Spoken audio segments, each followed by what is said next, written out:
Bidang Tindak Pidana Khusus pada hari Rabu melakukan penggeledahan di beberapa kantor hingga rumah yang terkait dugaan tindak pidana korupsi. Beginilah kondisi siswa bernama FAA yang harus dirawat di Rumah Sakit Darmais Jakarta dengan mengurangi spesifikasi atau volume proyek.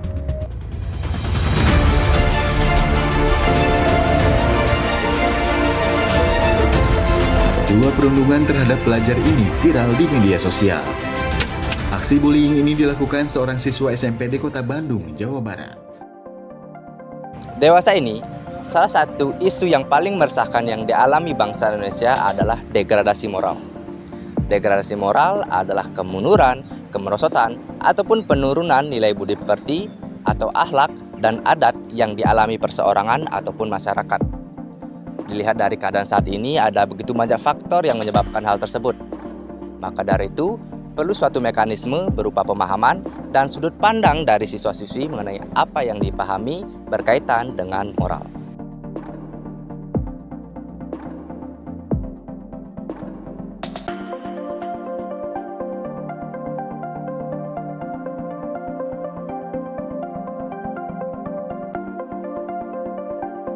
Halo, boleh kenalin nama kalian siapa? Oke, nama saya Adit. Kenalin, aku Krisna. Halo, perkenalkan nama saya Terry. Nama aku Aurelia Zipora. Hai, saya Indiarila, biasa dipanggil Indi. Perkenalkan, nama saya Mada Satawida Putri. Perkenalkan, nama saya Sindu. Perkenalkan, nama saya Nimade Meluna Daramita, bisa dipanggil Melu. Halo semuanya, perkenalkan saya Endang. Halo, saya Dharma. Kalau boleh tahu, kalian ini dari mana sih? Anak Semansa. Dari Semansa. Dari Semansa. SMA Negeri 1 Singaraja. Di SMA Negeri 1 Singaraja. SMA Negeri 1 Singaraja. Semansa. SMA Negeri 1 Singaraja. Semansa. SMA Negeri 1 Singaraja. Menurut kalian apa saja yang mencerminkan perilaku penyimpangan moral? Yang pertama itu mungkin ada pelecehan seksual, mungkin LGBT dan juga korupsi. Bully, korupsi, dan juga kasus pencurian. Seperti korupsi dan juga bullying. Pelecehan seksual, korupsi dan juga bullying. Bullying, korupsi, pelecehan seksual, pencurian, tawuran dan lain sebagainya. Di mana kita membawa-bawakan ataupun ikut dalam balapan liar, serta kita melakukan korupsi, di mana korupsi itu sangat-sangat tidak baik untuk kita semua. Kayak pembulian, pelecehan, dan yang paling terkenal itu korupsi. Di tawuran ada penggunaan narkoba, ada korupsi dan bullying. Pelecehan seksual, korupsi, dan bullying. Menurut saya, korupsi adalah salah satu dari banyaknya penyimpangan moral tersebut. Hal apa yang pertama kalian pikirin setelah dengar kata korupsi? Penyalahgunaan kekuasaan. Jadi dia itu menyalahgunakan kekuasaannya, dia punya kuasa untuk iniin uang, dan tapi dia salah gunain untuk kepentingan dirinya sendiri. Nah, dari itu penyalahgunaan kekuasaan lah yang cocok untuk kata korupsi. Yang saya pikirkan pertama kali itu uang. Jadi korupsi itu adalah suatu penyimpangan moral yang terjadi, dan itu merupakan suatu ketidakjujuran, dan itu bisa juga merupakan suatu penyalahgunaan kekuasaan yang mementingkan diri sendiri. Suatu tindakan yang tidak jujur atau yang tidak benar yang merugikan suatu organisasi ataupun suatu negara. Korupsi itu melakukan suatu tindakan pidana ataupun dalam penyuapan, contohnya, dan berhubungan tentang uang ataupun dalam perilaku-perilaku hukum. Sebagai siswa, bagaimana sih tindakan nyata kalian untuk tidak menumbuhkan bibit-bibit korupsi itu sendiri? Bersikap jujur, terus mungkin bergaya hidup dengan sederhana. Jadi kita tidak usah mengikuti teman-teman kita yang sangat kaya gitu. Kan karena kalau kita ikut teman kita kaya, mungkin apalagi kita megang uang kas, mungkin uang kas kita gelapin gitu. Itu aja sih. Sebagai siswa saya akan tidak boleh kayak kegiatan menyontek, menggelapkan uang kas kelas. Ya itu. Jadi di sini kita harus menumbuhkan sikap kejujuran, karena kejujuran ini bisa menyebabkan suatu kebenaran dan kebaikan yang bisa membuat lingkungan sekitar kita baik dan diri kita juga baik. Jadi intinya meningkatkan kejujuran pada diri kita sendiri. Jadi menurut saya itu yang pertama itu dengan tidak berbuat sesuatu yang berbohong atau selalu berbuat jujur. Nah, yang kedua itu ada menurunkan gengsi sebagai siswa atau memiliki sesuatu yang layak dimiliki. Bagi seorang siswa, untuk saya pribadi, untuk tidak menemukan bibit-bibit korupsi adalah yang pertama, hidup sesuai kemampuan kita. Di mana salah satu faktor pendorong untuk menumbuhkan rasa korupsi itu adalah di mana kita selalu mengikuti gaya hidup orang lain dan selalu membandingkan diri sendiri dengan orang lain. Yang kedua, kita harus bisa mengatur keuangan kita, di mana kita harus membedakan di mana kebutuhan dan keinginan. Karena kita harus wajib untuk memprioritaskan keinginan kita terlebih dahulu, kebutuhan kita terlebih dahulu, setelah itu baru keinginan kita. Setelah itu kita harus selalu bersyukur terhadap Tuhan, karena apapun yang diberikan oleh Tuhan itu adalah suatu berkah dari Tuhan. Pada fase dewasa ini, kita sering mendengar bullying. Nah, menurut kalian, apa faktor yang menyebabkan hal itu terjadi? Yang pertama, faktor penyebab bullying yang pertama pasti orang yang melakukan bully itu dia merasa dirinya tuh mampu untuk menekan orang yang dibully karena dia tuh memiliki kekuasaan atau kekuatan. Yang kedua juga karena faktor pergaulan di lingkungan sekitarnya juga dapat mempengaruhi. Kemudian adanya pengaruh dari teknologi yang seperti kita ketahui dapat menyebabkan bullying di media sosial, cyberbullying. Bully itu bisa terjadi karena ada suatu individu atau sebuah kelompok yang terjadi antara fase hierarki seseorang yang menyebabkan orang itu melakukan tindakan yang membuli seseorang. Faktor yang menyebabkan seseorang melakukan bullying yang pertama itu dari faktor lingkungan. Terkadang ada beberapa orang yang melihat atau menyaksikan secara langsung tindakan pembulian, ingin merasakan atau ingin melakukannya juga untuk meningkatkan nilai dirinya di dalam lingkungan sosial ke depannya. Kalau faktor itu kan ada banyak ya, tapi kalau menurut Indi pribadi ada 3 faktor yang paling berpengaruh, yaitu yang pertama dominasi. Biasanya orang-orang yang memiliki kekuasaan itu merasa berkuasa, memiliki relasi itu biasanya membuli juga bisa membuli. Kemudian yang kedua merasa tersaingi dengan korbannya, dan yang ketiga itu balas dendam. Bully ini bisa terjadi diakibatkan dari beberapa faktor. Di antaranya itu ada faktor sosial, di mana si pembuli ini terpengaruh dari lingkungan sekitarnya seperti pergaulan dan teman terdekatnya. Dan yang kedua itu bully bisa terjadi karena faktor ekonomi, di mana si pembuli ini ngerasa dirinya itu ekonominya itu lebih tinggi daripada si korban. Terus yang ketiga tuh ada faktor penampilan. Faktor penampilan ini bisa si pembuli ini ngerasa penampilannya dia itu lebih wah daripada si korban. Jadi dia itu ngebully si korban ini. Nah, seandainya bullying itu terjadi pada kalian, apa yang akan kalian lakukan? Kalau saya menjadi korban bully ya, yang pertama saya akan berusaha untuk menenangkan diri saya sendiri, mulai dari psikologi saya. Karena jika saya terkena bully, yang pertama-tama kena adalah perasaan saya akan merasa dikucilkan, karena bully ini sangat erat dengan psikologi dari saya. Yang kedua, saya juga akan mendekatkan diri ke orang tua. Saya akan melakukan komunikasi, cerita dengan orang tua, sharing dan terbuka kepada orang kedua. Kemudian saya juga akan mencari teman-teman yang bisa menguatkan saya agar mental saya lebih kuat. Seandainya jika saya menjadi korban bully, maka saya akan melihat saya akan mengusahakan diri saya untuk tidak melawan balik. Karena jika emosi dibalas dengan emosi, maka masalah tersebut tidak akan bisa terselesaikan dengan baik dan benar. Saya sendiri dahulu pernah menjadi seorang korban bullying, dan jujur saya nggak bisa ngelakuin apa-apa karena saya merasa berada dalam tekanan. Karena kalau nantinya saya melapor juga masalahnya semakin besar karena saya berada di dalam kendali seseorang istilahnya. Kalau seandainya saya menjadi korban bully, mungkin saat itu saya akan merasa sedikit tertekan, karena realistisnya orang yang dibully itu atau korban itu akan memiliki tekanan mental, karena dia itu seperti di bawah pengaruh dominasi seseorang.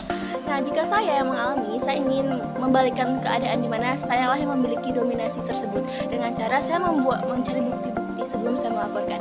Ketika saya memiliki bukti yang kuat, akan sangat mudah untuk saya melaporkan, dan akan sangat mudah juga untuk diproses secara hukum.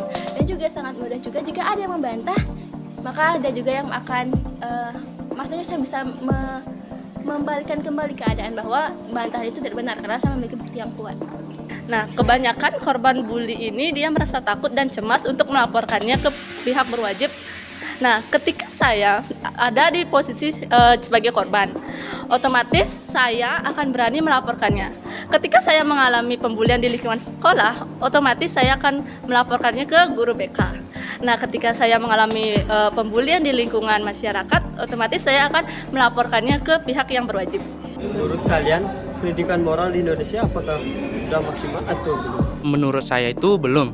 Soalnya saya pernah mengalaminya sendiri. Seperti di rumah saya itu kan ada tukang yang sedang bekerja untuk memperbaiki rumah. Nah, dia itu kan jatuh sehingga dia itu banyak sekali keluar luka atau darah gitu. Dan saya pas mau nyari mobil tumpangan untuk ke rumah sakit, tidak ada yang mau menolongnya sama sekali. Sampai akhirnya ada salah satu tukang yang bekerja bersama lah yang membawanya situ. Jadi moralnya itu sangat-sangat bobrok gitu menurut saya. Saya belum maksimal. Menurut saya belum, karena masih banyak anak-anak muda yang melakukan pelanggaran moral, yang mulai dari terkecil adalah lunturnya budaya 5S di sekolah. Itu adalah salah satu contoh kecil dari lunturnya pendidikan moral di Indonesia. Menurut saya, pendidikan moral di Indonesia masih belum maksimal karena saat ini anak remaja masih terpengaruh oleh kebudayaan, teknologi, dan juga sosial dari orang luar. Bagi saya, pendidikan moral di Indonesia masih tergolong belum maksimal dikarenakan banyak beberapa faktor yang dapat menghambat mungkin dari segi sosial, lingkungan, maupun dari orang itu sendiri. Kalau secara realistisnya itu belum sepenuhnya, karena masih banyak banget ada aksi-aksi yang menyimpang dari moral seperti tawuran, moshing biasanya juga kan, ada pelecehan seksual dan bullying pastinya yang paling selalu ada di setiap sekolah. Masih belum maksimal karena kenapa?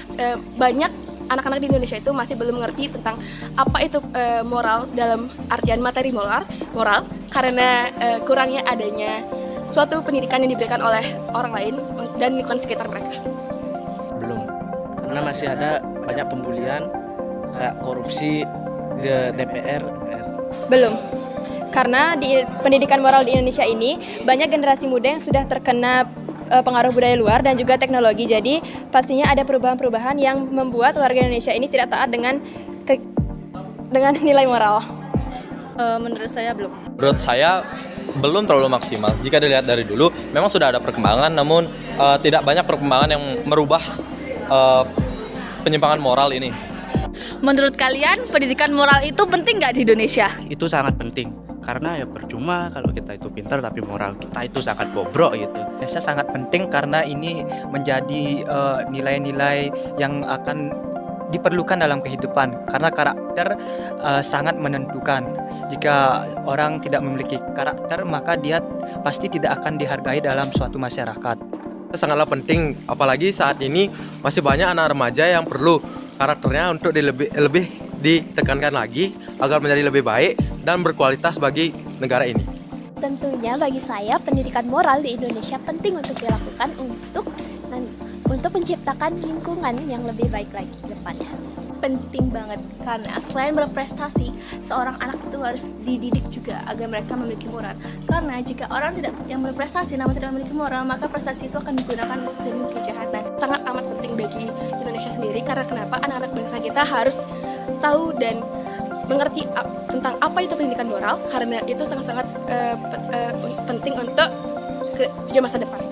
Sangat penting karena untuk menumbuhkan bakat dan karakter siswa di Indonesia. Sangat penting karena pendidikan moral di Indonesia ini bisa membentuk karakter kita, khususnya para remaja, dan ini juga bisa menjadi suatu jalan untuk meningkatkan kualitas generasi kita. Sangat penting karena melalui pendidikan moral di Indonesia itu Indonesia bisa menjadi negara yang lebih maju dan berkembang. Sangat penting, mengapa? Karena di Indonesia itu memiliki suatu keinginan yang sama-sama diuntungkan dan tidak ada yang dirugikan. Nah, pembelajaran moral ini membantu untuk meminimalisir adanya kerugian pada suatu organisasi ataupun negara. Bagaimana sih harapan kalian tentang moral di Indonesia? Semoga bisa lebih maju dari tahun-tahun sebelumnya. Harapan saya mudah-mudahan pendidikan moral di Indonesia lebih ditingkatkan mulai dari keluarga, lingkungan sekolah dan lingkungan masyarakat agar pendidikan moral di Indonesia semakin meningkat. Semoga pendidikan moral di Indonesia lebih ditingkatkan lagi. Saya berharap ke depannya penyimpangan moral itu bisa diturunkan sehingga dapat menciptakan lingkungan yang lebih baik lagi. Semoga baik dari orang tua sebagai guru utama dan pertama anak itu bisa benar-benar siap untuk dan juga mendidik anak-anaknya sebelum mereka dibawa ke sekolah seperti TK ataupun sekolah dasar sehingga mereka memiliki basic tentang pendidikan moral.